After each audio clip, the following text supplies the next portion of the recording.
حضرت عمر فاروق جیسا دلیر اور جرری آدمی جمعہ پڑھانے مسجد میں داخل ہوئے تو جناب ابو ایوب انصاری دروازے پہ کھڑے ہو گئے، کہنے لگے عمر تیرے نوکر نہیں، ٹائم پہ آیا کر، بڑی دیر سے کھڑے ہیں، کیوں دیر سے آیا ہے؟ بڑے جلالی تھے نا حضرت عمر، لیکن وہ جلالی اس وقت تھے جب کوئی ظلم کرتا تھا، اور ذات کے لیے جلالی نہیں تھے۔ کب وقت پہ آیا کر، کو ملازم نہیں تیرے؟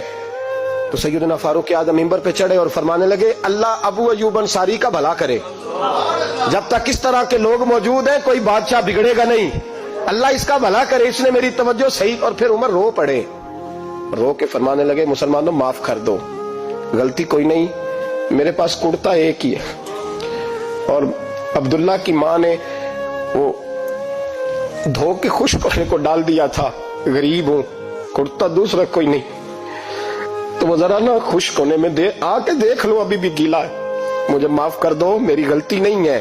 صحابہ درد کے ساتھ رونے لگے اور کہنے لگے اللہ اس طرح کے حکمران ہمیشہ عطا کرتا رہے۔ میرے بھائی تو انصاف کا رنگ تو دیکھ، ان تقاضوں کو سمجھنا۔ یہاں کسی کی جرت ہے بول سکے، طاقت ہے کسی کی، لیکن انہوں نے اپنے آپ کو پیش کیا، سامنے پیش کیا اپنے آپ لوگوں کے سامنے۔ دو مال غنیمت کی چادریں بانٹ رہی ہیں، سب کو ایک ایک ملی ہے۔ فاروق اعظم جمعہ پڑھانے آئے تو اسی چادر کا کرتا، اسی کی تامت، لوگ کھڑے ہو گئے، عمر بتا تو نے دو کیوں لی؟ یہ انصاف ہے؟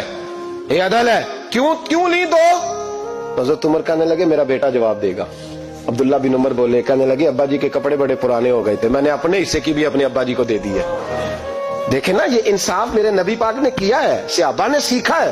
میں اور آپ تیار نہیں، ہم تیار نہیں انصاف کے لیے، ہمارا مزاج نہیں انصاف کا، ہمیں خود بہت سارا آگے پیش ہو کے رنگ دکھانا پڑے گا، اس کے لیے ہماری تیاری نہیں۔ اس لیے ہم حکمرانوں کو گالی دے کے چپ کر جاتے ہیں، اس لیے ہم وکیلوں کے کہتے ہیں بکتے بڑا ہیں، جج بکتے، یہ باتیں کر کے ہم خاموش ہیں، ہم پیش نہیں کر پا رہے، ابھی تک ہم اپنے آپ کو کھڑا نہیں کر پا رہے کہ ہم سے مطالبہ کرو انصاف۔